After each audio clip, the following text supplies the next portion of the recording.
Bapak Ibu dimanapun Anda berada, hari ini salam jumpa dengan kami. Salam sejahtera Shalom dari Rumah Pemulihan Segala Bangsa, The House of Restoration for All Nations. Hari ini kita akan melanjutkan seri pengajaran firman Tuhan dengan judul Hidup dalam Kekudusan. Harapan saya, Bapak Ibu dalam keadaan yang diberkati oleh Tuhan, baik-baik, sehat-sehat, kuat-kuat, dan kita terlalu percaya karena Tuhan yang adalah sumber damai sejahtera itu akan menguduskan kita seluruhnya, baik roh kita, baik jiwa kita, baik tubuh kita, tidak bercacat sampai Tuhan Yesus datang pada kali yang kedua. Biarlah semua kita bisa ada sebagaimana kita ada, semua karena kekuatan dan pemeliharaan yang daripada Tuhan adanya. Hidup dalam kekudusan adalah tema pelajaran kita pada hari ini. Ayat pokok kita akan terambil dari surat 1 Petrus pasal yang pertama, ayat 15 sampai dengan ayat yang ke-16. Kita akan membacanya bersama-sama. Demikian bunyi firman Tuhan, tetapi hendaklah kamu menjadi kudus di dalam seluruh hidupmu, sama seperti Dia yang kudus yang telah memanggil kamu. Sebab ada tertulis, kuduslah kamu sebab aku kudus. Firman Tuhan berkata demikian, karena hidup kudus adalah perintah Tuhan dan bukanlah pilihan. Perintah ini berlaku juga bagi bangsa Israel yang tertulis juga. Kita bisa lihat di dalam kitab Imamat pasal yang ke-11 ayat yang ke-44 sampai dengan 45. Demikian bunyi firman Tuhan, sebab akulah Tuhan Allahmu, maka haruslah kamu menguduskan dirimu dan haruslah kamu kudus, sebab aku ini kudus. Dan janganlah kamu menajiskan dirimu dengan setiap binatang yang mengeriap dan merayap di atas bumi. Ayat 45, sebab akulah Tuhan yang telah menuntun kamu keluar dari tanah Mesir, supaya menjadi Allahmu, jadilah kudus, sebab aku ini kudus. Ada juga dalam Imamat pasal 19 ayat yang kedua, kita akan bisa baca betapa penekanan mengenai umat yang harus hidup di dalam kekudusan. Berbicaralah kepada segenap jemaah Israel dan katakanlah kepada mereka, kuduslah kamu sebab aku Tuhan Allahmu kudus. Saya percaya surat 1 Petrus pasal yang pertama ayat yang ke-15 dan 16 ini pasti berpedoman kepada ayat di dalam Imamat 19 ayat yang kedua. Kita akan lanjut lagi, kita baca dalam kitab Imamat pasal 20 ayat yang ke-26. Kuduslah kamu bagiku sebab aku ini Tuhan kudus, dan aku telah memisahkan kamu dari bangsa-bangsa lain supaya kamu menjadi milikku. Atau dikatakan di dalam Keluaran pasal 19 ayat yang kelima dikatakan bahwa itu menjadi milik kesayangan Tuhan di antara segala bangsa. Jadi sekarang jika kamu sungguh-sungguh mendengarkan firman-Ku dan berpegang pada perjanjian-Ku, maka kamu akan menjadi harta kesayangan-Ku sendiri di antara segala bangsa, sebab akulah yang mempunyai seluruh bumi. Tuhan memisahkan umatnya supaya Tuhan akan memproses mereka masuk dalam rencana Tuhan, dan itu menjadi milik kesayangan Tuhan di antara segala bangsa. Tuhan perhatikan bahwa Tuhan memberikan perintah itu berarti Dia tahu bahwa perintah ini pasti bisa dilakukan. Karena banyak orang tentu berkata, mana mungkin kita bisa hidup kudus. Tapi ini perintah Tuhan loh. Ya, kuduslah kamu, kuduslah kata perintah. Ya, bukan pilihan. Ini perintah bukan pilihan. Kita harus memperhatikan dan melakukannya. Kalau tidak, kita adalah pemberontak kepada Tuhan. Orang pemberontak maka ada sanksi dan hukuman. Dan kita tahu bahwa umat Israel setiap kali, banyak kali selama perjalanan mereka keluar dari tanah perbudakan Mesir sampai ke tanah Kanaan yang kurun waktunya kurang lebih 40 tahun, itu berproses di padang gurun, dan mereka banyak kali melangkahi, ya, berontak kepada kebenaran firman Tuhan, kepada Tuhan sendiri, dan akhirnya mereka juga banyak dibinasakan di padang gurun. Dan kita tahu kurang lebih 3 juta orang yang keluar dari tanah perbudakan Mesir, yang masuk tinggal 2 orang asli yang keluar dari tanah Mesir, yaitu Yosua bin Nun dan Kaleb bin Yefune. Selebihnya itu adalah generasi yang lahir di padang gurun dan usianya 20 tahun ke bawah. Itu yang terjadi. Karena apa? Ada pemberontakan terhadap keinginan dan kehendak Tuhan. Karena mereka tidak bisa hidup kudus di hadapan Tuhan. Sebab itu dikatakan sini, Tuhan yang memberikan perintah itu berarti dia tahu bahwa perintah itu pasti bisa dilakukan oleh umatnya. Sebab Tuhan tidak akan memerintahkan kita melakukan sesuatu yang tidak bisa dilakukan. Tolong perhatikan ini. Saya ulangi lagi. Tuhan memberikan perintah bahwa hendaklah engkau kudus sebab aku adalah kudus. Itu berarti Tuhan tahu bahwa perintah ini pasti bisa dilakukan. Percaya bilang amin. Sebab Tuhan tidak akan memerintahkan kita melakukan sesuatu yang tidak bisa dilakukan oleh umatnya. Persoalan di sini itu bukan ada pada Tuhan, tapi persoalan itu ada pada kita sebagai umatnya. Persoalannya adalah kalau kita mau hidup kudus, pastilah kita akan berjuang untuk menjaga kekudusan, hidup dari waktu ke waktu, ya, sehingga kita tetap akan bisa mencapai satu level di mana kita akan sempurna seperti Bapa kita di sorga. Kan firman berkata, ya, dalam Matius pasal 5 ayat yang ke-48, karena itu haruslah kamu sempurna, sama seperti Bapamu yang di sorga adalah apa? Sempurna. Ini dalam bahasa lain juga dikatakan haruslah kamu kudus, sebab sama seperti Bapa yang di sorga juga adalah apa? Kudus. Ayat ini biasa dipakai ayat yang relevan. Maka dikatakan di sini haruslah kamu sempurna. Kata haruslah itu kata perintah yang memberikan perintah kepada umatnya, karena kita akan jadi sama seperti Bapa kita yang di sorga adalah sempurna. Banyak orang berkata mana bisa sempurna, mana bisa kudus, tapi ini perintah. Dan saya tekankan lagi, Tuhan memberikan perintah, pasti dia tahu bahwa kita akan sanggup akan melakukannya. Ya, seperti kita akan lihat. Ini contoh saudara. Seperti seorang yang ingin tahu bersepeda. Ya, pasti dia punya keinginan yang kuat, dengan kata-kata yang kuat untuk mulai belajar bersepeda. Dan resikonya akan jatuh. Resikonya dia bisa cedera. Selama proses belajar, mengajar itu, sebab itu dia akan mengalami masalah. Dia juga bisa mengalami katakanlah celaka, cedera. Tapi karena dia sudah punya ketekatan untuk bisa bersepeda, maka dia akan melatih diri dari waktu ke waktu. Dan pada gilirannya akhirnya dia bisa bersepeda dengan baik. Dan saudara tahu kalau ketika dia sudah bisa bersepeda dengan baik, walaupun dia melepaskan tangan, bisa saja bersepeda dengan tidak lagi mengalami masalah. Demikian ini contoh yang sederhana untuk kita bisa pahami. Hidup kudus itu adalah satu proses dan kita berjuang dari waktu ke waktu untuk kita bisa sampai kepada target yang Tuhan tentukan untuk bisa sama seperti Tuhan karena Dia adalah kudus. Haleluya. Paulus sering kali menulis suratnya kepada jemaat-jemaat Allah yang disebut the Church of God atau the Assembly of God, menyebutkan status mereka sebagai orang-orang kudus. Sudah perhatikan loh. Saya percaya tidaklah kebetulan Paulus menulis ini.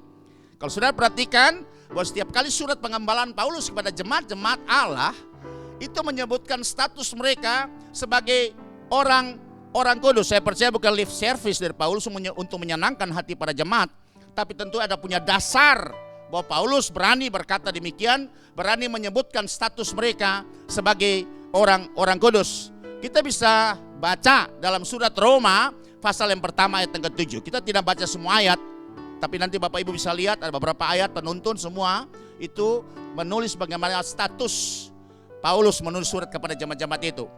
Kepada kamu sekalian yang tinggal di Roma, yang dikasihi Allah, yang dipanggil dan dijadikan orang kudus. Kasih karunia menyertai kamu dan damai sejahtera dari Allah Bapa kita dan dari Tuhan Yesus Kristus. Ini Paulus bicara kepada jemaat di Roma. Nah, kita bisa lihat ayat pembanding lain dalam 1 Korintus pasal yang pertama ayat yang kedua. Ini surat pengembalaan Paulus juga kepada jemaat di Korintus. Demikian bunyinya. Kepada jemaat Allah di Korintus, yaitu mereka yang dikuduskan dalam Kristus Yesus dan yang dipanggil menjadi apa? Orang kudus, dengan semua orang-orang di segala tempat yang berseru kepada nama Tuhan kita Yesus Kristus, yaitu Tuhan mereka dan Tuhan kita. Memang ada terjemahan di sini yang lebih tajam lagi pada terjemahan yang versi yang lain itu dipanggil orang-orang kudus. Tidak ada kata menjadi di sini, harusnya yang tepat seperti itu. Jadi Paulus menulis surat kepada orang-orang jemaat di Korintus itu bahwa mereka dipanggil orang-orang kudus dengan semua orang di segala tempat. Satu ayat lagi dalam surat 2 Korintus pasal yang pertama, ayat yang pertama. Ini semua surat-surat pembuka atau salam dari Paulus kepada jemaat-jemaat yang dia rintis. Dari Paulus yang oleh kehendak Allah menjadi rasul Kristus Yesus, dan dari Timotius saudara kita kepada jemaat Allah di Korintus dengan semua orang kudus di seluruh Akaya. Saya percaya sudah cukup ya. Dasar yang saya sampaikan bahwa seringkali surat Paulus kepada jemaat-jemaat Allah itu menyebutkan status mereka sebagai orang-orang kudus. Nanti Bapak Ibu bisa lihat juga dalam surat Efesus pasal pertama ayat yang pertama, Filipi pasal yang pertama ayat pertama, Kolose yang pasal yang pertama ayat 2, dan surat Filemon pasal yang pertama ayat 5 dan ayat 7 ya. Nanti Bapak Ibu bisa baca sendiri, dan cukup banyak ya surat Paulus memberikan salam, menyatakan status daripada setiap jemaat yang dia surati itu dengan status orang kudus. Bagian yang berikut, arti kata kudus. Arti kata kudus, kalau menurut Kamus Besar Bahasa Indonesia adalah suci dan murni. Kemudian yang kedua, kudus dalam bahasa Ibrani disebut dengan kados. Ini secara transliterasi disebut kados. Makna dasarnya adalah bersih, tidak bercampur atau terpisah dengan hal-hal duniawi, dikhususkan, tidak bercacat, tidak bercelah, dan murni. Ya, ada yang menerjemahkan secara berbeda sedikit bahwa harus tampil berbeda dengan orang pada umumnya. Makanya disebut dengan kados. Ya, tidak bercampur. Makanya Israel pada saat itu Tuhan melarang mereka harus bercampur, bergaul dengan bangsa-bangsa yang tidak mengenal Allah. Mereka dilarang untuk bisa kawin campur dengan bangsa-bangsa yang tidak mengenal Allah, karena Tuhan khawatir bahwa nanti pengaruh-pengaruh bangsa-bangsa ini, itu bangsa-bangsa kafir, budaya-budaya gaya hidup orang-orang kafir ini bisa mempengaruhi gaya hidupnya Israel, dan terbukti bahwa itu terjadi. Ya, di zaman raja-raja maka kekacauan itu terjadi sehingga orang Israel kawin campur dengan bangsa-bangsa yang tidak mengenal Allah.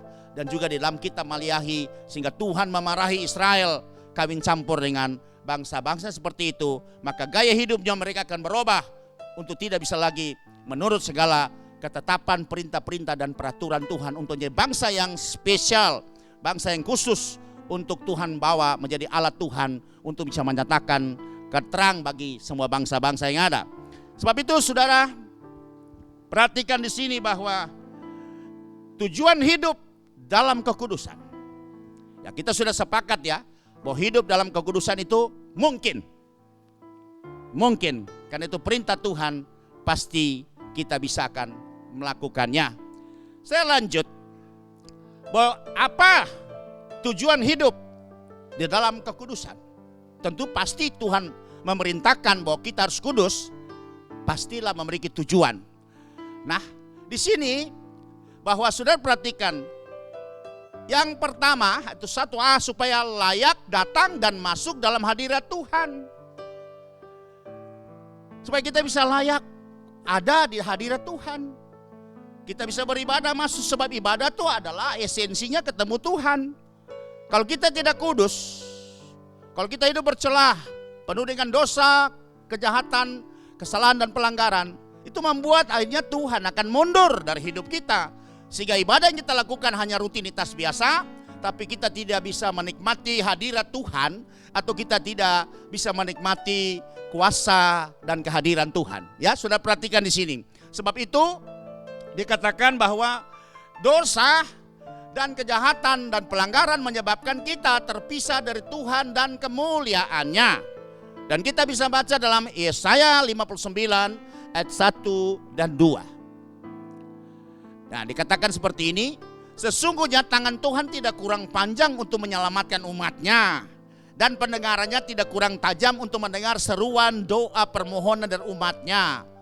Tetapi yang merupakan pemisah antara kamu dan Allahmu ialah segala kejahatanmu. Ini Yesaya ngomong kepada umat Israel yang saat itu mereka jadi dalam kebingungan bahwa selama ini mereka tidak bisa mendengar suara Tuhan lagi, mereka tidak menikmati pertolongan Tuhan lagi, ya, penyertaan Tuhan lagi, ya, bagaimana jaminan-jaminan Tuhan lagi, sehingga mereka hanya dalam keadaan yang memprihatinkan ini. Maka Tuhan mengutus Yesaya untuk ngomong, bukan tangan Tuhan yang kurang panjang, bukan telinganya yang kurang tajam untuk mendengar seruan permohonan, ya, tapi yang merupakan pemisah antara kamu dan Allahmu ialah segala kejahatanmu. Perhatikan, kejahatan itu atau kesalahan itu membuat kita terpisah dari Tuhan yang kita sembah, dan yang membuat dia menyembunyikan diri terhadap kamu sehingga ia tidak mendengar ialah segala dosamu. Perhatikan saudara, dosa, kejahatan dan pelanggaran membuat umat Tuhan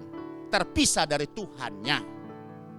Bisa saja mereka tetap beribadah, semua mereka jalankan ibadah secara seremonial, mereka beribadah secara liturgis, mereka beribadah, tapi mereka tidak bisa menikmati hadirat Tuhan.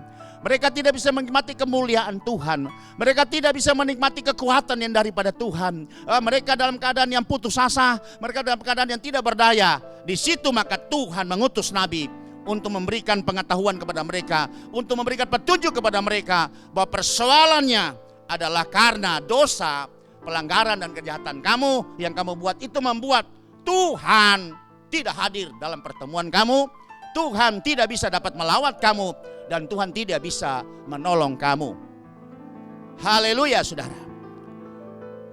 Dosa menyebabkan kita terpisah. Dalam perjanjian baru kita bisa juga baca dalam surat Yakobus pasal yang keempat ayat yang ke-8.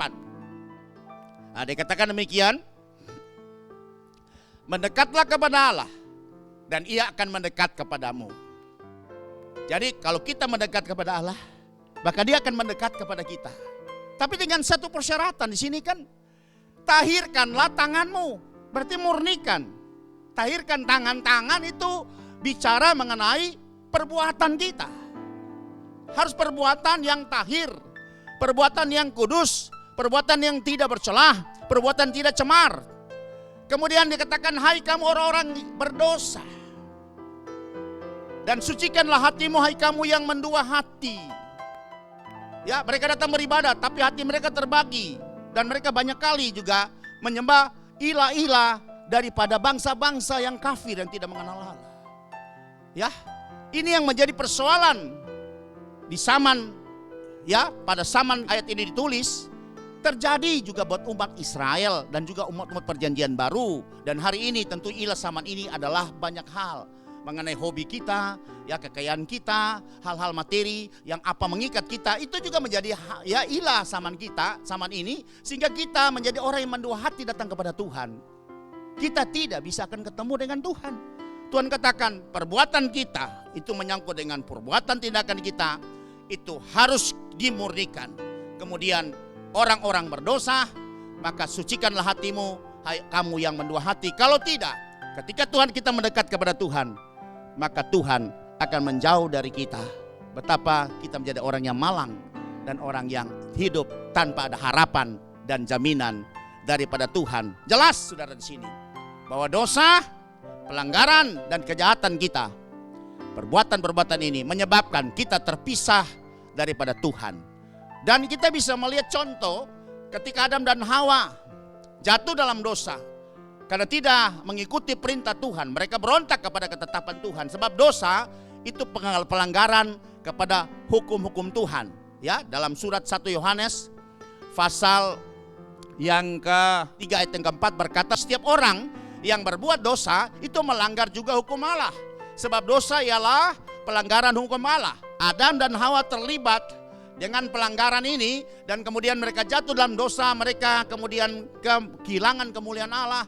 Ya, mereka tidak bisa lagi berjumpa dengan Tuhan face to face, dan tidak bisa lagi bergaul dengan Tuhan secara erat, terputus, terpisah. Bahkan keadaan yang sangat mengenaskan, akhirnya mereka diusir keluar dari Taman Eden, taman di mana Tuhan mempersiapkan mereka untuk bisa bergaul dengan Tuhan. taman di mana Tuhan persiapkan itu merupakan ekspansi kerajaan sorga di bumi. Tapi apa daya, ketika mereka jatuh dalam dosa, maka hanya mereka terpisah. Hubungannya menjadi rusak dengan Tuhan, ya, sehingga akhirnya Tuhan mengusir mereka keluar dari Taman Eden itu. Dan kita bisa baca dalam kitab Kejadian pasal yang ketiga ayat 23 sampai dengan ayat yang ke-24. Betapa kita harus mengerti dalam hal ini. Dosa menyebabkan kita terpisah dari hadirat Tuhan dan kemuliaannya. Kejadian pasal yang ketiga ayat 23 sampai dengan ayat yang ke-24. Lalu Tuhan Allah mengusir dia dari Taman Eden supaya ia mengusahakan tanah dari mana ia diambil. Ayat 24, ia menghalau manusia itu dan di sebelah timur Taman Eden ditempatkan nyala beberapa kerup dengan pedang yang bernyala-nyala dan menyambar-nyambar untuk menjaga jalan ke pohon kehidupan. Ketika mereka jatuh dalam dosa, maka Tuhan mengusir mereka keluar dan Tuhan menempatkan kerup untuk menjaga sehingga Adam dan Hawa tidak bisa kembali lagi masuk dalam taman itu. Sebab kalau mereka masuk dalam taman itu dan mereka memakan buah dari pohon kehidupan, maka mereka tidak pernah akan bisa mati dan mereka hidup selama-lamanya di dalam dosa. Ini kasih Tuhan, saudara. Tapi di sini dari bagian yang lain kita bisa mengerti, ketika mereka jatuh dalam dosa, maka mereka tidak bisa lagi ada dalam hadirat dan kemuliaan Tuhan, sehingga mereka harus terpisah. Dan Tuhan memisahkan diri di antara mereka. Satu alasannya, karena dosa telah menguasai hidup manusia, hidup Adam, dan juga hidup Hawa. Dan mulai timeline daripada kehidupan manusia itu sudah berlaku, dan penderitaan juga menjadi bagian yang tidak terpisahkan dari kehidupan manusia dari waktu ke waktu.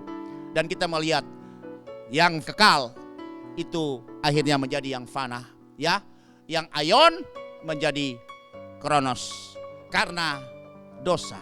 Sebab itu Tuhan kembali katakan, hendaklah engkau kudus sebab aku adalah kudus. Haleluya. Mungkin tema ini terlalu ekstrim, tapi ini perintah, bukan pilihan. Dan itu terserah Bapak Ibu mau menerima perintah ini dan melakukannya atau memang masih dalam pertimbangan. Tapi tentunya firman ini tidak pernah gagal. Harus engkau kudus sebab perintah ini akan mengandung banyak berkat buat kita yang tentunya melakukannya. Dan kita percaya kita tidak sendiri melakukannya. Pasti ada kekuatan yang supranatural daripada Tuhan menyertai kita, sehingga kita akan dimampukan untuk melakukannya seperti apa yang Tuhan kehendaki. Contoh yang kedua saya angkat itu umat Israel, saudara. Umat Israel mereka mengalami masalah. Kalau saya lihat-lihat, saya selidiki, sejak mereka dibebaskan dari tanah perbudakan Mesir 430 tahun, perjalanan mereka di padang gurun juga mengalami banyak masalah. Hitung-hitung bahwa mereka menikmati kebaikan Tuhan, menikmati pertolongan Tuhan, menikmati hal-hal yang baik dari Tuhan itu sedikit dibandingkan dengan mereka bermasalah. Bukan karena Tuhan tidak mengenapi janjinya, tapi karena umat Israel ini selalu tidak bisa konsisten hidup di dalam kekudusan. Sehingga mereka bermasalah dan akhirnya mereka mendapat hukuman, mendapat sampar, diserang oleh bangsa-bangsa yang Tuhan izinkan terjadi, tulah dan kemudian kelaparan yang terjadi secara luar biasa. Itu karena mereka tidak taat dan hidup di dalam ketetapan perintah dan peraturan-peraturan Tuhan. Maka di sini dikatakan, tadi kita sudah baca dalam Yesaya 59 ayat 1 dan kedua, ini di zaman Nabi Yesaya. Tapi kita bisa juga melihat di dalam kitab Yeremia, Nabi Yeremia pasal yang kelima ayat yang ke-25. Israel juga bermasalah di zaman Nabi ini. Dan sangat bermasalah. Sehingga Nabi ini melihat umat Israel dalam keadaan yang sangat sekarat. Dan dia prihatin sampai dia menangis. Dia tulis dalam satu kitab yang namanya Kitab Ratapan. Itu bagaimana dia menulis mengenai situasional yang terjadi bagi umat Israel. Padahal kita tahu bahwa umat Israel itu milik kesayangannya. Milik dia, kesayangan di antara segala bangsa yang kita sudah baca tadi dalam kitab Keluaran pasal 19 ayat yang kelima.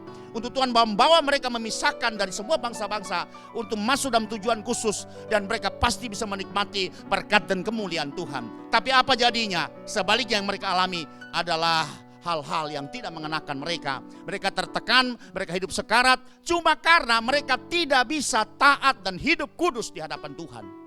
Itu persoalannya, saudara. Bukan Tuhan salah berjanji kembali. Sebab itu hari ini kita juga bisa introspeksi, periksa kehidupan kita. Tuhan tidak pernah salah berjanji.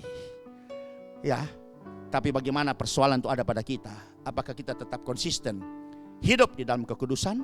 Bagaimana kita membangun keluarga kita? Bagaimana pribadi kita, keluarga kita, bisnis kita, rumah tangga kita, ya, usaha kita, dan berbagai macam ya komunitas yang ada di dalam kehidupan kita bersama-sama. Apakah kita masih hidup dalam norma-norma kekudusan yang Tuhan tetapkan seperti ini? Dan dikatakan di sini di zaman Yeremia ya sebagai penyambung lidah, sebagai utusan Allah untuk bisa menyampaikan kepada umat Israel apa menjadi persoalannya sehingga mereka tidak bisa menikmati yang baik yang daripada Tuhan. Maka dikatakan dalam Yeremia pasal 5 ayat 25 dikatakan, kesalahanmu menghalangi semuanya ini dan dosamu menghambat yang baik daripadamu. Kau harus terima dari Tuhan yang baik, sebab Tuhan itu baik. Ya, Tuhan itu luar biasa mulia. Tuhan itu tidak pernah berubah kasihnya. Ya, betapa panjang, lebar, dalamnya, ya, kasih Tuhan yang tidak terbatas itu. Harusnya bisa memberkati mereka, bisa menerima mereka menikmati yang baik. Tapi sebaliknya mereka menikmati itu bukan hal-hal yang baik. Penderitaan yang panjang menyertai mereka. Dan dikatakan yang menghambat itu yang baik daripadamu itu adalah dosamu. Sudah jelas sekali bahwa dosa dan kesalahan itu menghambat hal-hal yang baik yang Tuhan akan berikan kepada kita sebagai umatnya. Kemudian sehingga mereka terpisah daripada Tuhan. Contoh yang ketiga, ya, seorang anak manusia yang pernah terlahir dari seorang kandungan, ya, wanita, dari Adam sampai dia, tidak ada manusia yang seperti dia. Betul-betul 100% manusia, dan dia juga adalah 100% Allah. Ya, Allah di dalam manusia, itulah Yesus yang kita kenal. Dan dikatakan di sini sudah lihat, ketika dia disalib, di kayu salib, apa yang terjadi? Kita bisa baca dalam Injil Matius pasal yang ke-27 ayat yang ke-46. Kira-kira jam 3 berserulah Yesus dengan suara nyaring, Eli, Eli, lama sabatani. Atau dalam terjemahan yang lain, Eloi, Eloi, lama sabaktani. Ini dalam bahasa Aram. Artinya, Allahku, Allahku, mengapa engkau meninggalkan aku? Yesus untuk sementara waktu terpisah dari Bapaknya. Ya, betul-betul dia hanya 100% manusia. Dan dia menghadapi tekanan luar biasa, penyiksaan yang luar biasa ketika dia sudah terpaku, tergantung di antara langit dan bumi, di atas kayu salib, tangannya terpaku, ya, kakinya terpaku, lambungnya ditusuk dengan tombak, kemudian mahkota duri dipasang di atas kepalanya, tubuhnya hancur semua, berbilur-bilur karena dipukul dengan cambuk, ya, yang dilakukan oleh sistem penghukuman Romawi, dan itu sadis sekali, saudara. Itu terjadi buat Yesus, sekujur tubuhnya hancur. Yesaya 53 katakan rupanya tidak seperti manusia lagi. Dia tergantung di antara langit dan bumi. Haleluya. Itu artinya dia menjadi perantara antara manusia dengan Allah dan Allah dengan manusia. Yesus sebagai perantara, sebagai imam besar untuk bisa membawa umat manusia kepada keselamatan.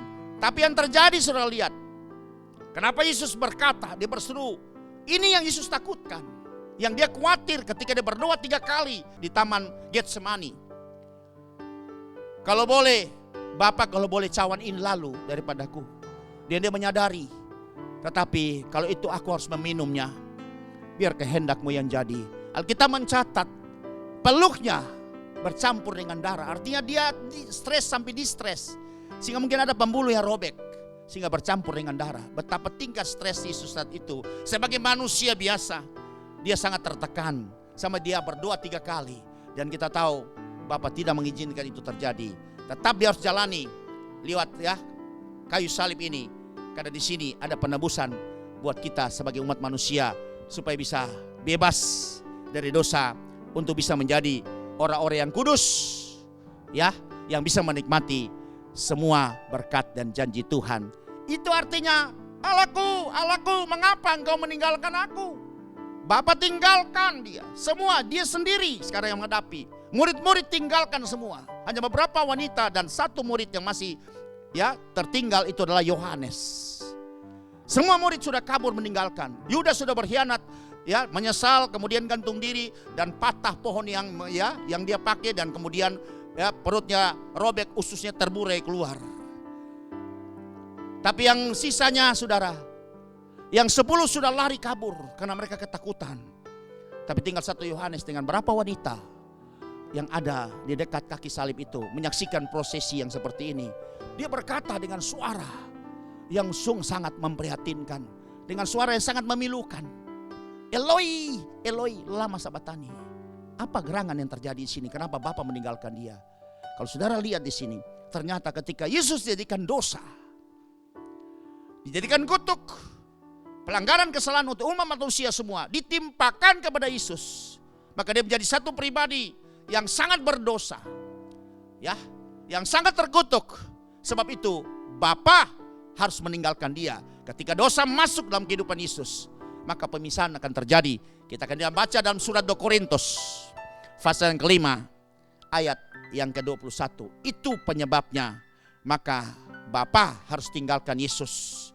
Dalam 2 Korintus pasal yang kelima ayat yang ke-21, demikian bunyinya, dia yang tidak mengenal dosa, seorang manusia yang pernah terlahir dari kandungan seorang perempuan, itu yang tidak mengenal dosa adalah Yesus. Yang tidak pernah berbuat dosa adalah Yesus. Yang berhasil bisa dapat melakukan secara sempurna, secara absolut hukum Taurat adalah cuma satu pribadi yang namanya Yesus Kristus. Tapi di sini dipersiapkan jadi tumbal untuk memikul semua dosa yang dibuat oleh umat manusia. Dia yang tidak mengenal dosa telah dibuatnya menjadi dosa karena kita, supaya di dalam dia kita dibenarkan oleh Allah, atau kita juga dikuduskan oleh Allah, diperdamaikan dengan Allah Bapa kita di sorga. Karena semua telah diselesaikan oleh Yesus di atas kayu salib. Semua dosa umat manusia, dosa saya dan saudara juga sudah ditimpakan kepada Yesus semua. Sehingga dia menjadi pribadi yang sangat berdosa itu. Dan oleh karenanya maka Bapa harus meninggalkan Yesus. Karena dosa maka terjadi pemisahan. Betapa berbahaya sekali saudara. Dari banyak contoh yang sudah kami angkat pada saat ini, dosa menyebabkan kita terpisah dari hadirat Tuhan dan kemuliaannya. Perhatikan baik-baik saudara, sehingga akhirnya hidup kita menjadi hidup yang bermasalah di hadapan Bapa kita di sorga. Tidak kudus lagi. Kalau tidak kudus lagi, makanya berarti jaminan daripada Tuhan, bahkan keselamatan kita pun juga bisa terancam untuk binasa. Haleluya. Haleluya. Alasan yang berikut bahwa tujuan daripada hidup dalam kekudusan itu pertama karena supaya kita layak datang dan masuk dalam hadirat Tuhan. Tapi karena dosa maka menyebabkan keterpisahan kita dengan Bapa kita di sorga. Yang kedua, bahwa tujuan hidup dalam kekudusan itu Tuhan hadir dan diam di tengah-tengah umatnya. Untuk apa? Tuhan tuh suka hadir. Makanya waktu dia menyesal kenapa manusia tidak mengerti, aku membuat ini menjadi satu keluarga, supaya aku senantiasa bergaul. Aku akan menjadi Bapamu yang akan bertanggung jawab kepada masa depanmu, akan menjamin engkau, akan menuntut engkau, menjaga engkau, memelihara engkau. Aku akan mencukupkan segala kebutuhanmu, baik kebutuhan secara rohani maupun jiwani maupun juga jasmani. Aku akan mencukupkannya. Tapi apa daya, kita tidak mengerti bahwa jaminan ini akan terhenti. Jaminan ini tidak bisa akan berlaku lagi. Ketika dosa masuk dalam hidup kita, maka terjadi pemisahan yang sangat drastis terjadi. Bukan salah daripada Tuhan, tapi karena dosa pelanggaran kejahatan itu membuat kita terpisah daripada Tuhan. Sebab itu kenapa tujuan hidup kudus ini? Tuhan katakan haruslah kita kudus. Sebab Bapamu di sorga adalah kudus. Supaya Tuhan hadir dan diam di tengah-tengah umatnya. Untuk apa? Menuntun, menjaga dan memelihara mereka.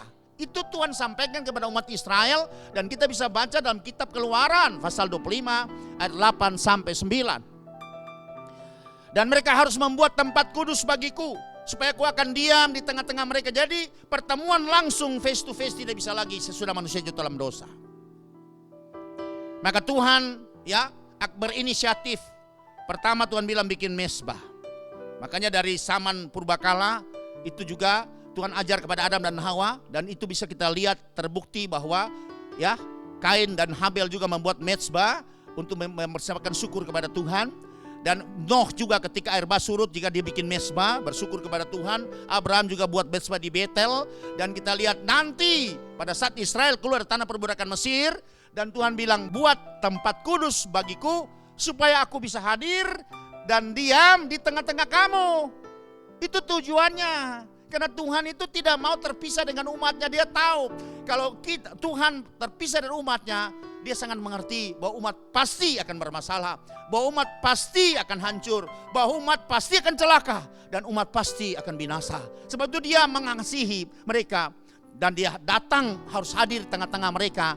Tapi apa daya, karena dosa sudah memisahkan mereka dengan Tuhan.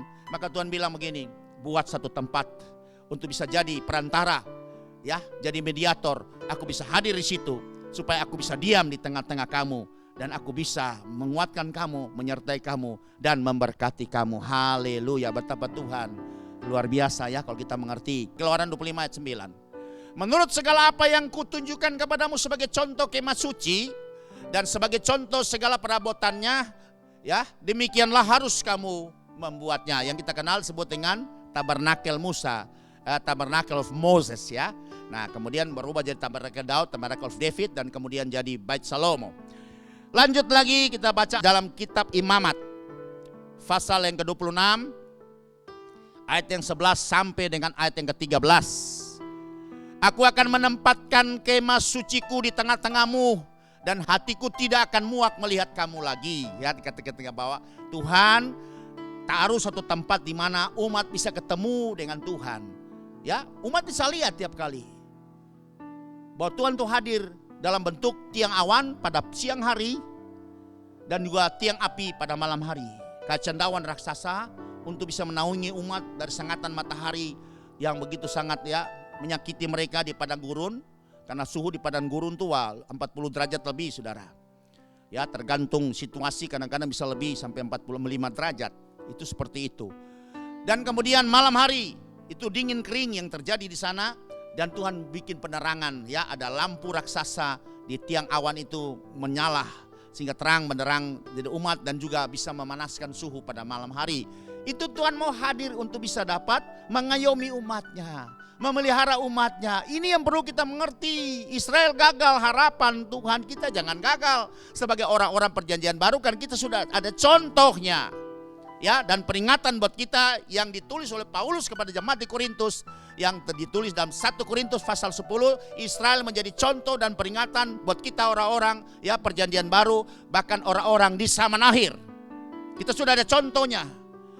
Imamat juga ditulis seperti ini, tetapi aku akan hadir di tengah-tengahmu, dan aku akan menjadi Allahmu, dan kamu akan menjadi umatku.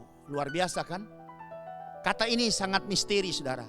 Unik, tapi kalau kita pelajari ternyata status untuk Tuhan menjadi Allah kita dan kita menjadi umatnya, itu adalah status keluarga. Dia sebagai bapa dan kita sebagai anak. Luar biasa, saudara. Ayat 13. Aku Tuhan Allahmu yang membawa kamu keluar dari tanah Mesir, supaya kamu jangan lagi menjadi budak mereka. Jangan terikat lagi dengan roh-roh dunia, diperbudaki oleh dunia. Tapi aku telah mematahkan kayu kuk yang di atasmu, dan membuat kita menjadi orang merdeka. Membuat kamu berjalan tegak, berdiri tegak, menjadi orang merdeka. Untuk bisa menikmati semua berkat Tuhan, bisa menikmati kemuliaan Tuhan, dan bisa membawa nama baik Tuhan kepada bangsa-bangsa. Setiap kaum, suku, dan bahasa. Itu tujuannya Tuhan. Supaya kita betul menjadi umat yang kudus, menjadi umat yang spesial, yang dikhususkan, His own special people, yang seperti yang juga ditulis dalam 1 Petrus pasal yang kedua ayat yang ke-9. Haleluya. Kita akan bisa baca lagi dalam surat 2 Korintus pasal yang ke-6 ayat yang ke-16. Apa hubungannya bait Allah dengan berhala? Karena kita adalah bait dari Allah yang hidup menurut firman Allah. Ini bait Allah perjanjian baru. Sehingga dikatakan, aku akan diam bersama-sama dengan mereka dan hidup di tengah-tengah mereka, dan aku menjadi Allah mereka dan mereka akan menjadi umatku. Jadi kalau perjanjian lama bait Allah itulah tabernakel Musa, tabernakel Daud, bait Salomo, kemudian bait yang dibuat oleh Zerubabel yang direnovasi oleh Herodes zaman Yesus. Tapi ketika Yesus mati dan naik ke sorga, maka bait Allah yang sesungguhnya adalah Bapak, Ibu, Saudara dan saya. Percaya bilang amin. Maka Tuhan akan diam di dalam hidup kita. Kalau dulu ya masih terpisah walaupun dekat, karena Tuhan hadir di bait sucinya dalam bentuk gedung-gedung tempat yang dikhususkan. Tapi sudah perjanjian baru kita tahu bahwa bait Allah bukan gedung lagi, tapi bait Allah adalah pribadi-pribadi yang sudah dipulihkan, yang sudah dikuduskan dan dipersembahkan khusus kepada Tuhan sebagai persembahan hidup dan kudus yang berkenan. Itulah bait Allah yang sejati pada orang-orang zaman ini atau orang-orang perjanjian baru. Paulus berkata kepada orang-orang di Korintus yang ditulis dalam 1 Korintus 3:16, tidak tahukah kamu bahwa kamu adalah bait Allah dan roh Allah diam di dalam kamu. Ya, ayat yang ke-17, jika ada orang yang membinasakan bait Allah, maka Allah akan membinasakan dia, sebab bait Allah adalah kudus dan bait Allah itu ialah kamu. Tolong perhatikan, sebab bait Allah adalah kudus dan bait Allah itu adalah kamu. Sebab itu saudara, kenapa kita harus hidup kudus? Supaya Tuhan tetap diam di dalam hidup kita. Dan kalau Tuhan diam dalam hidup kita, betapa kita menjadi orang yang berbahagia, orang yang kuat, orang yang menang, bahkan lebih daripada pemenang. Inilah konteks Alkitab yang sesungguhnya untuk saya harap saudara bisa mengerti kenapa Tuhan selalu berkata bahwa kuduslah kamu, sebab aku kudus. Supaya apa? Kita bisa menikmati semua berkat dan jaminan daripada Tuhan. Ayat selanjutnya dalam Ibrani pasal 12 ayat yang ke-14 dikatakan, berusahalah hidup damai dengan semua orang dan kejarlah apa? Kekudusan. Kejarlah kekudusan. Berarti kekudusan harus diupayakan, dikejar, berjuang dari waktu ke waktu. Kudus semakin kudus, seperti Wahyu 20:11, yang cemar ya akan menjadi cemar, tapi yang kudus dan yang benar akan semakin kudus dan semakin benar. Itu ada progresnya saudara. Dari status progresnya tentunya sampai kepada puncaknya kita akan jadi sempurna, kudus seperti Bapa kita yang di sorga. Percaya bilang amin. Sebab itu saudara, buang pikiranmu, persepsimu bahwa kita tidak mungkin akan menjadi kudus. Sekali lagi, hal yang tidak mungkin tentu Tuhan tidak akan perintahkan kepada kita. Kalau Tuhan perintahkan kepada kita lewat firman-Nya, kuduslah kamu sebab aku kudus, pasti bisa. Katakan kepada dirimu, pasti bisa. Pasti bisa kudus. Bapak Ibu katakan, pasti bisa kudus. Dimanapun Bapak Ibu berada sekarang, katakan kepada istrimu, kepada anak-anakmu, kepada suamimu, kepada orang-orang di dalam keluargamu yang sekarang ya sedang menyaksikan, menonton ya kebenaran firman ini, seri pengajaran firman Tuhan ini, katakan bisa kudus. Ya, kita bisa kudus. Tidak ada yang mustahil bagi Tuhan. Sebab tanpa kekudusan tidak seorang pun akan melihat Tuhan. Selesai saudara. Haleluya. Yang berikut dalam surat 2 Korintus pasal yang ke-6 ayat 14 sampai 18 dikatakan di sini bahwa kenapa Tuhan ingin kudus? Karena Dia mau menjadi bapa atas anak-anaknya. Dia tidak mungkin anak-anaknya cemar. Kalau bapaknya kudus, Dia mau anaknya juga kudus. Supaya bisa terjadi relationship yang bagus, intimasi yang kuat antara dia dengan anaknya. Dia menuntun, dia mendidik, dia menasehati, ya dia mengayomi, dia melepaskan kasih. Dia ingin karena dia bagian daripada keluarga. Kita bagian daripada keluarga.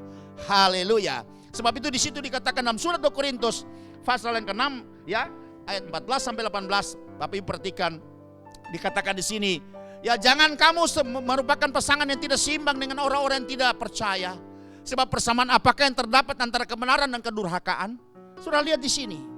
Nggak boleh jadi ya katakanlah partner atau mitra atau pasangan yang tidak sepadan, seimbang.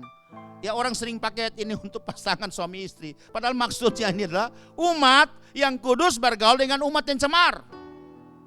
Kebenaran dicampur dengan kefasikan, tidak bisa Tuhan bilang. Sebab persamaan apakah yang terdapat antara kebenaran dan kedurhakaan? Jelas kan? Atau bagaimanakah terang dapat bersatu dengan gelap? Gak bisa saudara.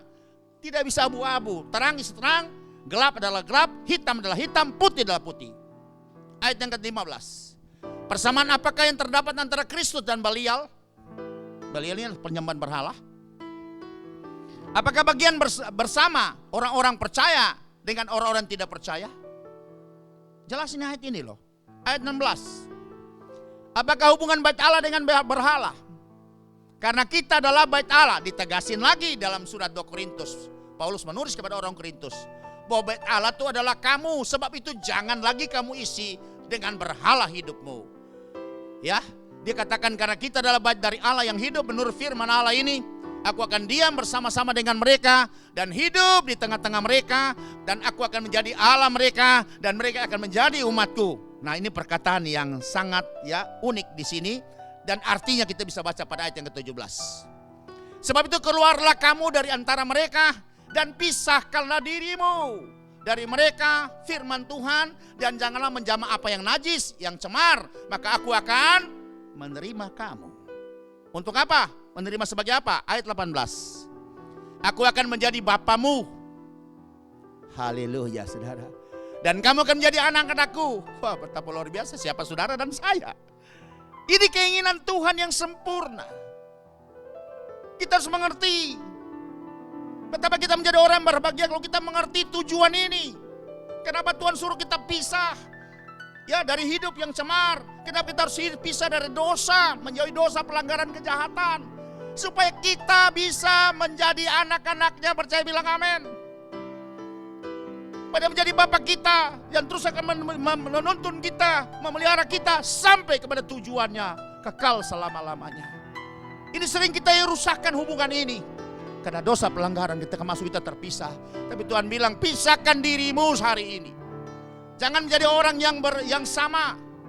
Kadang-kadang kita tuh selalu mesti menyocokkan diri. Dan bahasa yang populer disebut fit in. Supaya kita ada tengah-tengah, menyesuaikan diri. Kita menjadi orang yang kompromi. Bukan jadi orang yang terpisah dari komunitas. Kalau memang komunitas itu tidak bisa kita ada di sana, why not keluar aja dari situ? Withdraw yourself.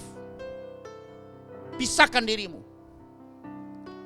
Karena Tuhan akan menjadi Bapa dan kita akan menjadi anak-anak laki-laki dan anak-anakku perempuan. Demikianlah firman Tuhan yang maha kuasa. Haleluya.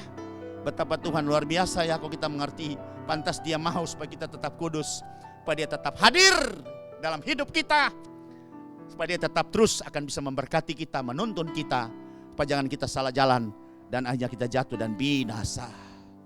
Pertanyaannya sekarang, bagaimana memperoleh hidup kudus itu?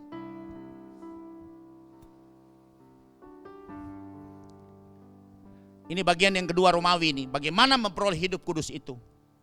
Manusia tidak akan mungkin memperoleh kekudusan itu dengan mengandalkan kekuatan, cara, dan usahanya sendiri. So pasti. Bilang itu so pasti. So pasti. Bukan kuat dan gagah kita untuk bagaimana bisa menguduskan hidup kita dan berkenan kepada Tuhan. Tapi Tuhan yang melakukan ini. Sebab itu semuanya ini adalah karya Bapa lewat apa? Pengorbanan anak Yesus Kristus. Yang membuat kita jadi kudus, jadi benar di hadapan Bapa kita di sorga. Itu dengan bahasa dibenarkan. Kita orang yang tidak benar, orang yang tidak kudus, dibenarkan dan dikuduskan oleh Yesus, pengorbanan Yesus di atas bukit Golgota. Membayar semua pelanggaran dosa dan kejahatan kita, Yesus yang tanggung, supaya kita menjadi orang yang bebas, orang yang betul-betul benar, dan orang yang dikuduskan di hadapan Bapa kita di sorga, diperdamaikan dengan Bapa di sorga. Mengerti, harus mengerti. Pertanyaannya, berarti kita jadi kudus bisa enggak? Pasti bisa. Karena bukan kekuatan dengan cara kita, bukan dengan kemampuan dan usaha kita, tapi karena Tuhan yang melakukan itu. Itulah disebut dengan kasih karunia. Tuhan yang melakukan. Kita terima cuma-cuma kasih karunia itu. Menjadi orang yang didamaikan dengan Bapa kita di sorga. Jadi orang yang didamaikan, dikuduskan dan dibenarkan dengan Bapa kita di sorga. Sebab itu hari ini lewat Yesus, siapa yang percaya, maka kita menjadi orang yang benar di mata Tuhan. Percaya, bilang amin. Karena semua ini ada pada karya Yesus Kristus, yang telah Bapa yang telah mengorbankan anaknya lewat Yesus Kristus. Sekarang cara Bapa menguduskan kita. Ya, ini ada beberapa cara di sini. Cara yang pertama, adanya pengampunan dosa bagi semua orang yang percaya kepada Yesus Kristus.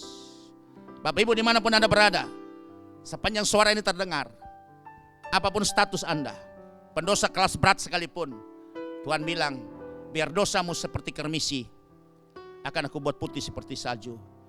Biar dia sudah noda seperti kain kesumbah, kain kotor itu, maka aku akan buat putih seperti bulu domba. Persoalan di sini adalah bukan pada Tuhan lagi. Tuhan telah membuka peluang kasih karunia yang luar biasa. Pintu keselamatan terbuka lebar bagi setiap pribadi.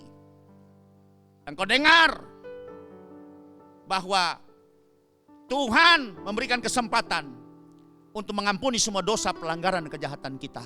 Dimanapun Anda berada, yang mendengar suara kebenaran ini, datang kepada Yesus. Serahkan hidupmu kepada Yesus. Mengakui dosamu. Bahwa aku ini orang berdosa Tuhan. Ya, sebab dalam surat 1 Yohanes pasal yang pertama ayat 9 dia katakan, sebab jika kita mengaku dosa kita, maka Ia adalah setia dan adil sehingga Ia akan mengampuni segala dosa kita dan menyucikan kita dari segala kejahatan kita. Diampuni, mengakui. Makanya banyak amat Tuhan katakan bahwa pemulihan itu dimulai dari keterbukaan. Keterbukaan artinya kita menyadari dan kemudian kita datang kepada Yesus dan kita minta ampun kepada Dia. Ya, kita mengaku semua dosa, pelanggaran telah saya buat baik dari tempo dulu sampai hari ini. Dan saya berjanji bahwa saya tidak akan melakukan lagi Tuhan. Kuduskan aku, benarkan aku, sucikan aku, selamatkan aku. Dan pasti Tuhan bilang, engkau akan diselamatkan. Haleluya.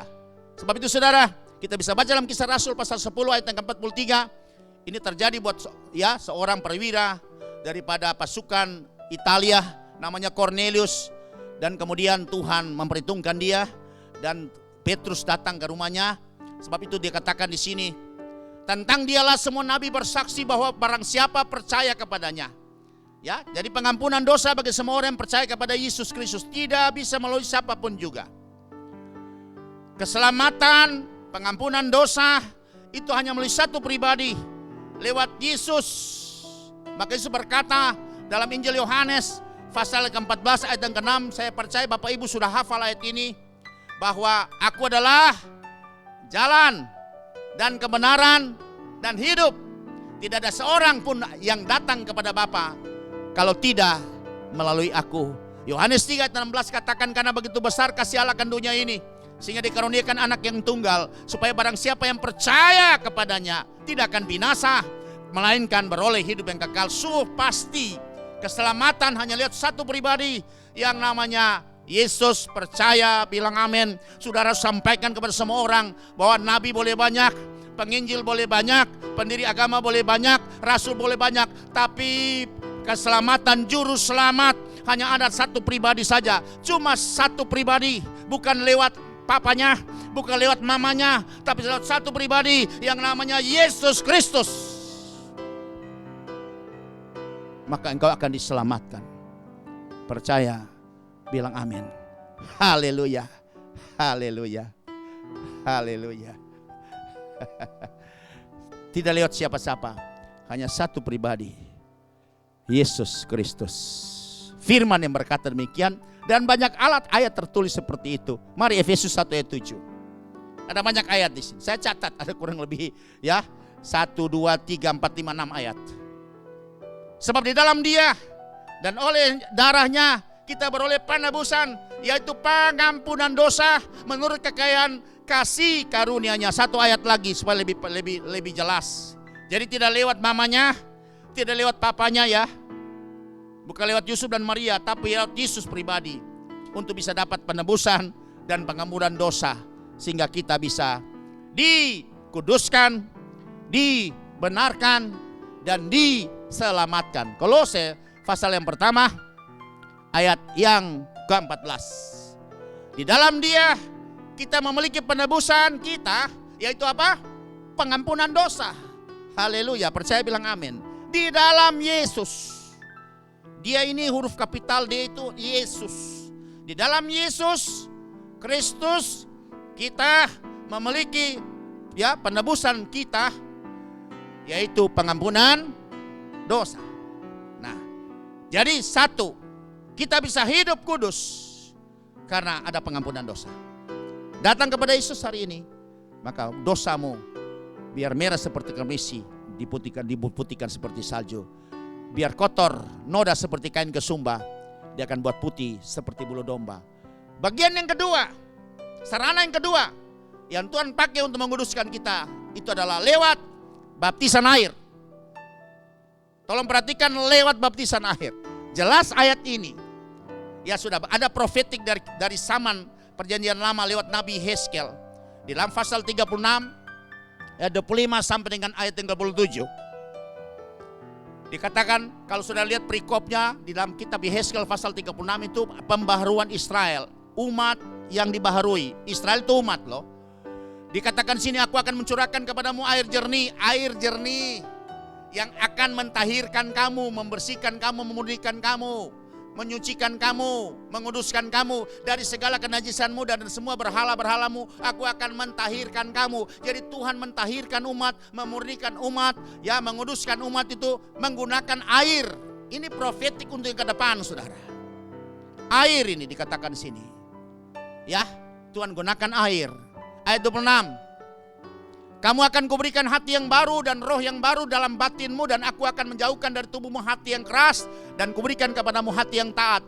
Ini 26 hasil daripada proses di 25, saudara perhatikan. 25 menghasilkan 26. Jadi diberikan hati yang baru dan roh yang baru dalam batin kita, supaya Tuhan bisa hadir, masuk dan tinggal kita sebagai bait Allahnya. Itu harus disucikan, ditahirkan, dikuduskan itu. Dengan ayat 25, Tuhan akan mencurahkan air jernih untuk mentahirkan kamu dari segala kenajisanmu dan semua berhala-berhalamu, supaya kamu jadi tahir. Jelas ayatnya. Jadi kita beroleh hati yang baru, itu bukan karena kekuatan kita, bukan cara kita, tapi cara Tuhan yang ajaib. Dengan cara apa? Tuhan mencurahkan air. Profetiknya sudah bilang pakai air. Pakai air. Pentahiran proses ini yang dalam bahasa Ibrani disebut mikvah atau mikveh. Kebiasaan orang Yahudi selalu begitu, di rumahnya tuh ada kolam untuk khusus pentahiran. Selalu. Jadi pentahiran sudah berlangsung sampai hari ini. Maka di dalam perjanjian baru kita kenal bukan pentahiran lagi, tapi disebut dengan baptisan dari kata baptizo. Dicuci, dibersihkan. Maka sudah perhatikan juga di dalam 1 Yohanes 1 ayat 9, kalau kita mengaku dosa kita, maka Dia setia dan adil sehingga akan mengampuni segala dosa kita dan menyucikan. Di situ dikatakan mencuci, cleanse dari segala kejahatan kita dan kesalahan kita. Jadi mengaku kemudian dicuci. Jadi dikatakan di sini, saudara, bahwa baptisan air itu adalah proses di mana kita dikuduskan.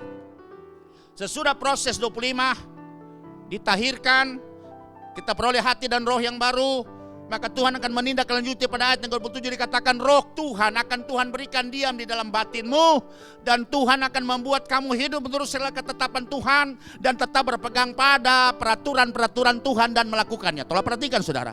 Jadi 3 ayat ini jelas 25, 26, 27 ini ayat profetik yang luar biasa yang Yesus sampaikan di dalam Injil Yohanes pasal yang ketiga ayat yang kelima, ketika seorang pakar teologia, seorang guru besar, rabi besar zaman itu, Nikodemus, datang kepada Tuhan malam-malam dan bertanya, dan Tuhan berkata, kalau tidak lahir kembali maka engkau tidak bisa melihat, bukan masuk, lihat aja tagak.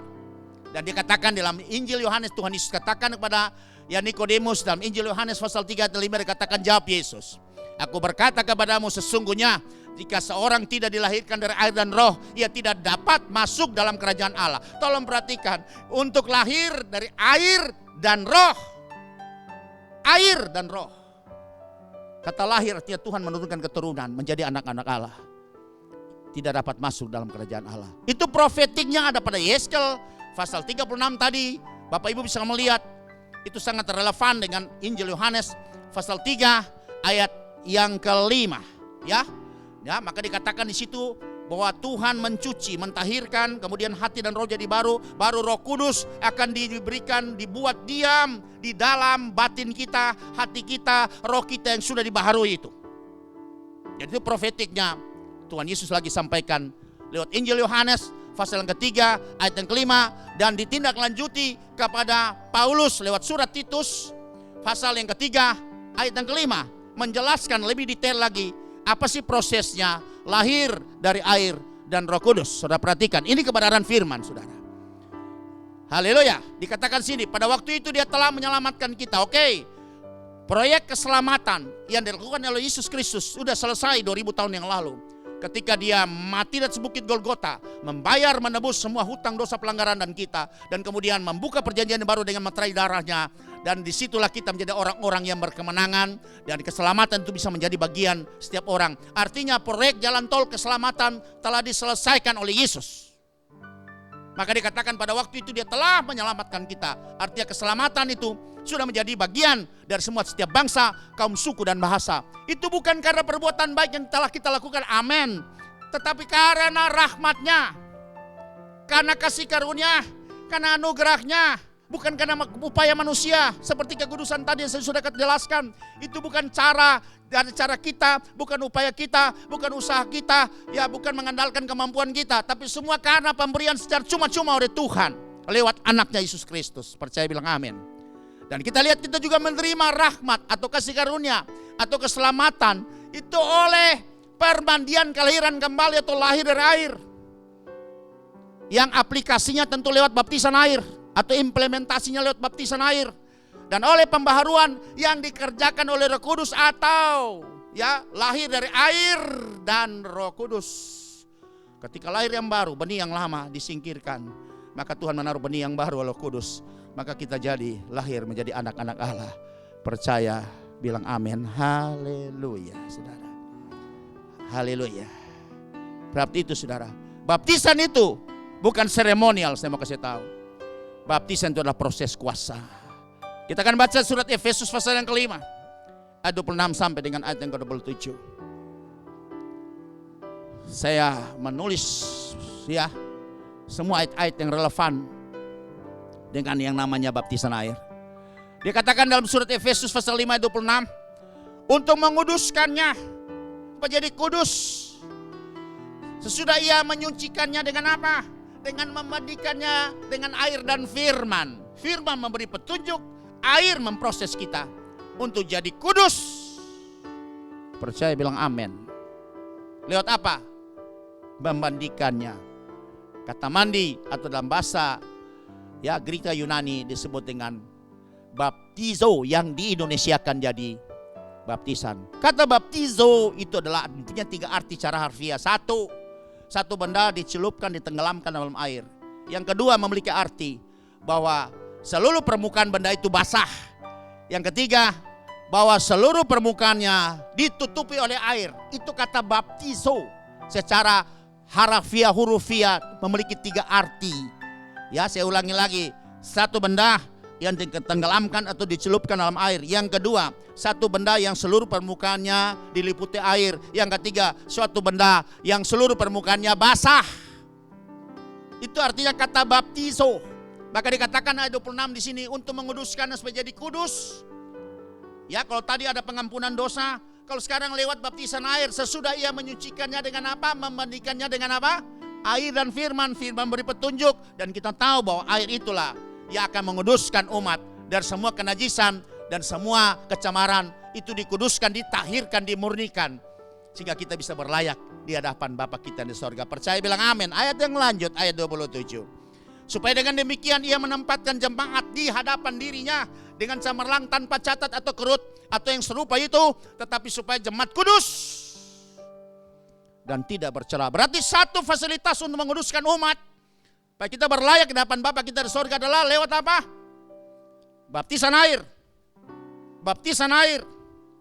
Baptisan air. Itu proses kuasa yang bisa menguduskan kita, memurnikan kita dari semua cacat-cacat, kerut-merut itu, dosa, pelanggaran dan kejahatan kita, baik yang dibuat oleh moyang kita, yang ada dalam kita, maupun kita juga di dalam kebodohan kita melakukan hal yang sama. Percaya bilang amin. Haleluya. Haleluya. Saya senang kita baca lagi ayat pembandingnya di dalam surat Ibrani pasal yang ke-10 ayat yang ke-22. Bahwa pengudusan itu supaya bisa menjadi kudus, sarananya yang kedua adalah lewat baptisan air. Tadi lewat pengampunan dosa kepada Bapa lewat Yesus Kristus. Surat Ibrani pasal yang ke-10 ayat 22. Demikian bunyinya, karena itu marilah kita menghadap Allah dengan hati yang tulus ikhlas dan keyakinan iman yang teguh. Hati yang tulus ikhlas. Oleh karena hati kita telah dibersihkan dari hati nurani yang jahat.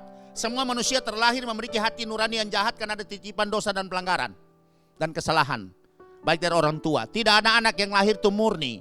Mungkin ada agama yang lain berkata bahwa setiap anak yang lahir seperti kertas putih yang belum ada tulisan dan coretannya. Tapi kita tahu bahwa setiap kita yang terlahir itu sudah membawa titipan dosa dan kesalahan yang ada dari orang tua kita. Sebab itu tidak ada orang yang bersih, yang kudus, yang benar di mata Bapa kita di sorga. Dan dikatakan di sini, untuk kita memiliki hati yang tulus ikhlas itu, hati kita harus dibersihkan dari hati nurani yang jahat. Dengan cara tubuh kita telah dibasuh dengan apa? Air yang murni. Jadi hati yang baru dan roh yang baru itu terjadi dengan proses pakai air. Dan air itu pasti aplikasinya lewat baptisan air. Percaya bilang amin. Satu lagi ayat supaya lebih memperkuat lagi. 1 Petrus pasal 3 ayat ke-21. Ini penting saudara, karena orang menganggap baptisan itu pilihan. Mau lakukan silakan, tidak lakukan juga silakan. Padahal baptisan itu, mari kita akan baca dalam surat 1 Petrus pasal yang ke-3 21 jelas firman ini berkata, juga kamu sekarang diselamatkan, tolong garis bawahi kata diselamatkan, oleh kiasannya atau gambarannya itu lewat baptisan, yaitu baptisan. Jadi baptisan adalah salah satu sarana untuk menyelamatkan kita, menguduskan kita. Percaya bilang amin. Ini ayat nggak boleh salah. Pasti nggak salah saudara. Saya baca lagi. Juga kamu sekarang diselamatkan oleh kiasannya. Kata kiasan karena ayat 20 di atas Tuhan bicara mengenai Noh.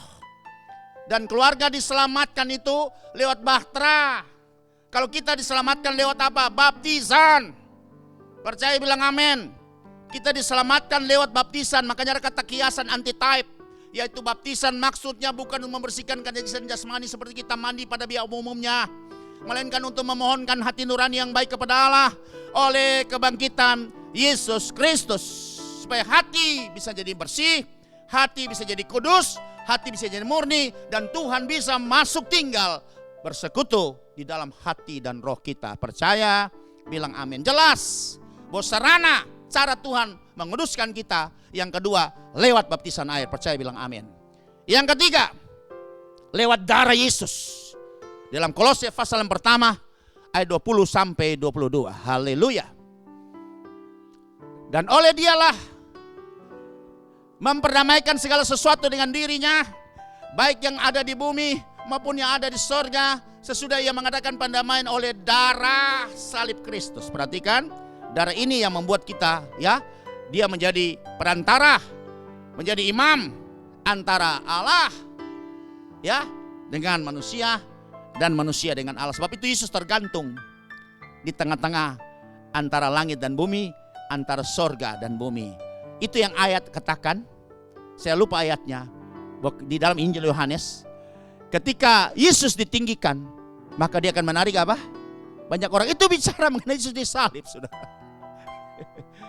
Ketika ditinggikan antara langit dan bumi, maka dia itu menyelamatkan setiap orang yang percaya kepadanya. Lewat salib Kristus itu, dia memperdamaikan dengan dirinya, baik yang ada di bumi maupun yang ada di sorga, sesudah ia mengadakan pendamaian oleh darah salib Kristus. Ayat yang ke-21. Juga kamu yang dahulu hidup jauh dari Allah dan yang memusuhinya dalam hati dan pikiran seperti yang nyata dari perbuatanmu yang jahat. 22. Sekarang diperdamaikannya di dalam tubuh jasmani Kristus oleh kematiannya, untuk menempatkan kamu apa? Kudus dan tak bercelah dan tak bercacat di hadapannya. Fasilitas yang ketiga, cara Tuhan menguduskan kita supaya bisa memperoleh hidup yang kudus. Yang ketiga adalah lewat apa? Darahnya, darah anaknya itu, darah Yesus. Menguduskan kita supaya kita tidak bercacat, dan bercela di hadapan Bapa kita di sorga. Cara yang keempat untuk Tuhan menguduskan kita, itu lewat firman Tuhan. Haleluya. Firman Tuhan. Injil Yohanes pasal 17 ayat yang ke-17. Demikian bunyi firman Tuhan, kuduslah mereka dalam kebenaran. Firman-Mu adalah apa? Kebenaran. Jadi firman ini juga salah satu sarana, ya, satu fasilitas sorga yang menguduskan kita. Semakin kita terus mendalami firman, maka kita bisa tahu, bisa mengoreksi, karena firman itu pasti dia akan menyingkapkan semua kekeliruan kita, ya, semua hal-hal yang salah. Seperti kita tahu bahwa di dalam surat 2 Timotius pasal 3 ayat yang ke-16 katakan, segala tulisan yang diilhamkan Allah memang bermanfaat untuk mengajar 1, untuk menyatakan kesalahan 2, untuk memperbaiki kelakuan 3, dan untuk mendidik orang apa? Dalam kebenaran supaya kita menjadi kudus dan tidak bercacat bercela di hadapan Bapa kita di sorga. Percaya bilang amin. Firman Tuhan, ya, dalam Mazmur pasal yang ke-119 ayat yang ke-105 dikatakan, firman itu adalah pelita bagi kaki kita dan terang bagi jalan kita. Haleluya. Ya, di dalam Mazmur 119 itu ayat yang pertama katakan luar biasa, berbahagialah orang-orang yang hidupnya tidak bercelah, yang hidup menurut Taurat atau hukum-hukum Tuhan. Tidak bercelah, mereka bisa jadi kudus. Di dalam Mazmur 119 ayat yang ke-9 ini hebat ayatnya. Dikatakan, dengan apakah seorang muda? Nah, dengan apakah seorang muda mempertahankan kelakuannya bersih? Dengan menjaganya sesuai dengan apa? Firman-Mu Tuhan. Tiada berubah, dahulu sekarang sampai selama-lamanya. Dan firman itulah yang membuat kita menjadi kudus dan tidak bercela di hadapannya. Karena firman itu pasti menasihati kita, menegur kita, menyingkapkan semua kekeliruan kita, kesalahan kita, supaya kita bisa memperbaikinya dan kita menjadi benar dan kudus di hadapan Bapa kita di sorga. Dan yang terakhir, yang kelima, fasilitas sorga untuk menguduskan setiap orang adalah Roh Kudus itu sendiri. Saya senang 1 Petrus pasal yang pertama 2 ayat yang kedua. Demikian bunyinya, yaitu orang-orang yang dipilih. Saudara juga dipilih, semua dipilih. Kita semua dipilih. Percaya bilang amin. Sesuai dengan rencana Allah. Kita dipilih untuk masuk dalam rancangan dan rencananya Bapa kita, dan yang dikuduskan oleh Roh. Perhatikan kata dikuduskan oleh Roh, supaya taat kepada Yesus Kristus dan menerima percikan darahnya. Kiranya kasih karunia dan damai sejahtera makin melimpah atas kamu. Jadi Roh Kudus juga fungsinya itu menguduskan kita. Dan fungsi karyanya itu kita bisa lihat di dalam surat Roma pasal yang ke-8 ayat 26 sampai 28. Demikian juga Roh membantu kita dalam kelemahan kita. Sehingga saudara bisa lihat dalam kelemahan kita, Roh itu yang dia take over loh. Supaya kita jangan jatuh, supaya kita jangan tersesat, supaya kita jangan melakukan hal yang salah di mata Tuhan dan berdosa. Maka Roh ini take over. Dia membantu kita. Dia sebagai penolong. Ya, Parakletos, dia menolong. Tuhan Yesus bilang, aku tidak membiarkan kamu yatim piatu atau berjuang sendiri. Karena waktu Yesus datang semua sudah ada harapan bagi murid-murid dan orang-orang zaman itu. Tapi Yesus akan naik ke sorga, dia akan tinggalkan mereka. Berarti mereka kembali putus pengharapan. Siapa yang mendampingi kita lagi? Siapa akan terus akan menuntun kita? Tuhan bilang, aku tidak membiarkan kamu yatim piatu, tapi aku akan kirim seorang penolong yang lain, yaitu Roh Kudus. Dia akan menolong kamu, menghibur kamu, dia akan menuntun kamu, dia akan mengajar kamu, supaya kamu bisa mengenal seluruh kebenaran. Percaya bilang amin. Sebab itu dia membantu kita, sebab kita tidak tahu bagaimana sebenarnya harus berdoa.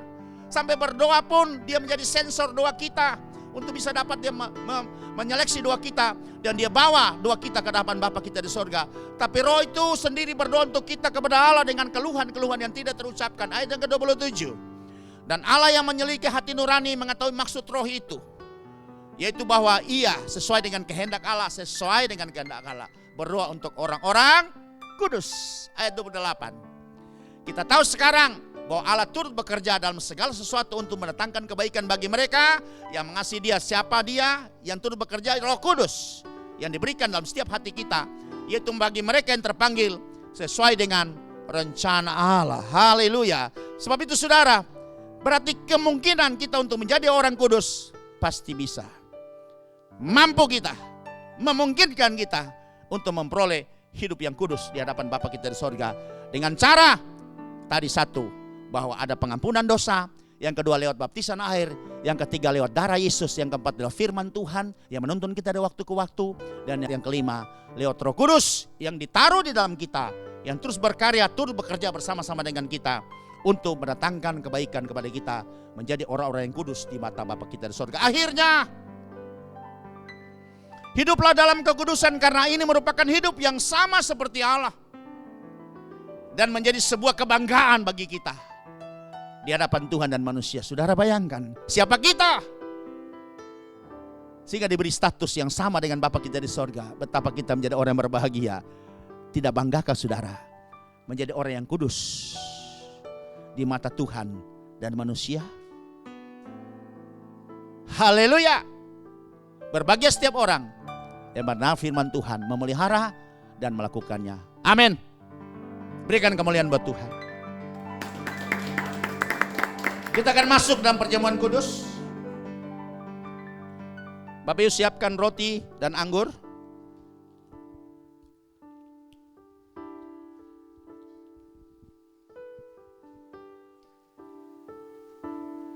Mari angkat roti dan anggur. Dan kita akan berdoa. Saudara, inilah anggur biasa dan roti biasa.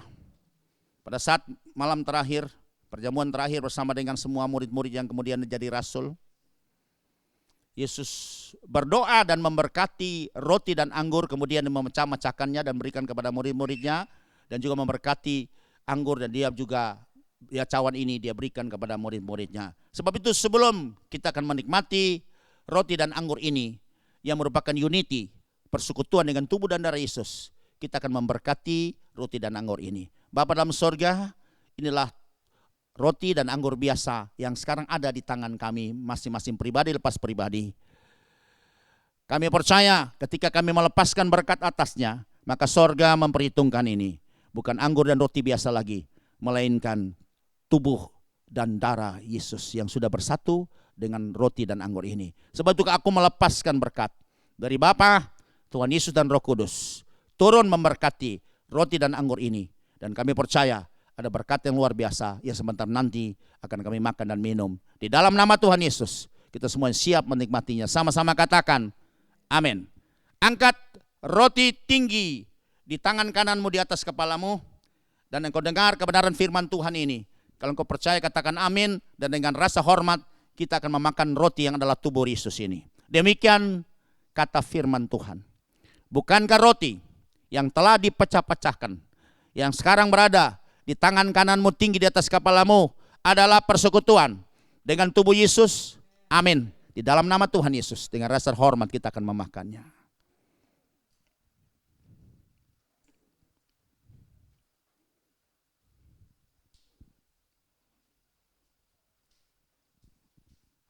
Pindahkan anggur yang adalah persekutuan dengan darah Yesus. Di tangan kananmu angkat tinggi di atas kepalamu, tunjukkan ke sorga.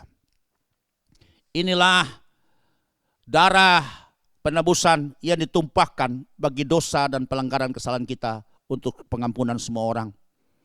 Yang tercurah di atas bukit Golgota 2000 tahun yang lalu. Tapi darah yang sama juga ada bersama-sama dengan kami saat ini. Dan darah ini juga merupakan meterai perjanjian baru. Sehingga kami diluputkan dari semua kutuk pelanggaran dan dosa yang diturunkan baik oleh moyang kami maupun kami di dalam kebodohan melakukan hal yang sama. Engkau dengar firman Tuhan ini.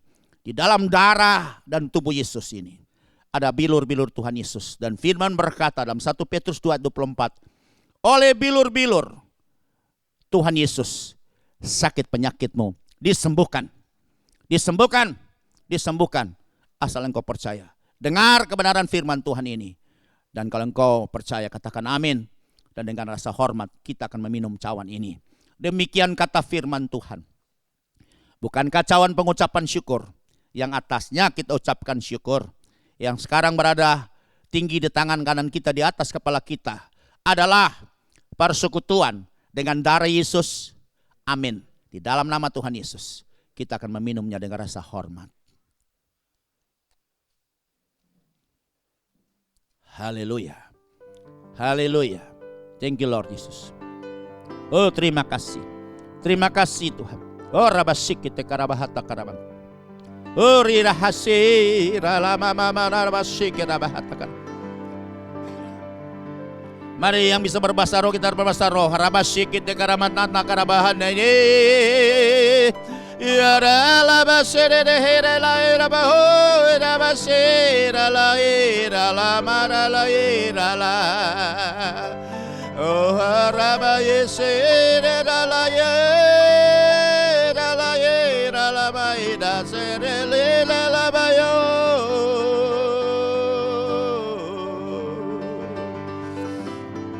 Makasih Tuhan, makasih buat karya yang besar atas kami. Siapakah kami ini Tuhan? Terima kasih Tuhan, tidak ada kata-kata lagi, tidak ada daya, tidak ada harta selain memuji dan menyembah Engkau ya Bapa. Terima kasih Tuhan buat acaramu pada saat hari ini. Kami sudah bisa menikmati roti hidup yang turun dari surga, itu firman-Mu yang telah mengajar kami untuk kami tetap menjadi orang yang benar, yang kudus, yang hidup kudus di hadapan hadirat-Mu. Bukan kuat dan gagah kami, bukan cara kami menguduskan hidup kami, tapi oleh pengorbanan anak-Mu Yesus Kristus telah menguduskan kami, sehingga kami berlayak untuk bisa memanggil Dia Aba ya Bapa. Dan dengan kekudusan ini kami juga bisa menikmati semua janji-janji Bapakku yang di sorga. Terpujilah Bapa dalam nama Tuhan Yesus. Buat hari istimewa ini kami telah juga dikuatkan dan bersekutu dengan tubuh dan darah-Mu Tuhan, yang masuk menguatkan tubuh kami dan masuk menguatkan darah kami. Sebab itu semua gangguan sakit penyakit yang ada pada tubuh dan darah kami percaya di dalam nama Tuhan Yesus telah disembuhkan, telah dipulihkan, telah disehatkan oleh tubuh dan darah Yesus. Karena di dalamnya ada bilur-bilur Tuhan Yesus. Dan firman berjanji, oleh bilur-bilur Tuhan Yesus, sakit penyakit apapun juga yang sekarang diderita oleh saudara-saudara sekalian, disembuhkan, jadilah sembuh, jadilah kuat, jadilah sehat di dalam nama Tuhan Yesus. Terima kasih buat pertemuan yang spesial pada malam hari ini. Kami percaya Tuhan menyertai kami semua rencana jahat di alam roh untuk mendatangkan kecelakaan bahkan maut. Baik lewat bencana alam, kecelakaan lalu lintas, lewat tangan orang fasik, lewat virus, bakteri, kuman, terbaru, rumah sakit, pisau, operasi, tidak akan menimpa kami. Kami akan sehat-sehat, kuat, baik-baik keadaan kami. Biarlah berkat daripada Bapa, Tuhan Yesus Roh Kudus selalu menyertai kami sepanjang hidup kami. Berkati usaha pekerjaan kami, berkati hidup nikah kami, berkati rumah tangga kami, berkati anak-anak kami, berkati sekolah pendidikan mereka, berkati kesehatan kami, berkati keuangan kami, berkati rumah tinggal kami, berkati juga kota kami, lingkungan yang kami tinggal, diberkati oleh Tuhan. Terima kasih Bapa dalam surga. Saatnya kami akan menyelesaikan semua acara ibadah pada saat ini. Sebab itu kami percaya dengan iman kami mengangkat menadahkan tangan kami, dan kami siap menerima berkat yang datang dari Bapa kami yang sungguh mengasihi kami. Terimalah berkat dari Bapa yang mengasihi engkau, kasih yang besar yang tidak pernah berkesudahan.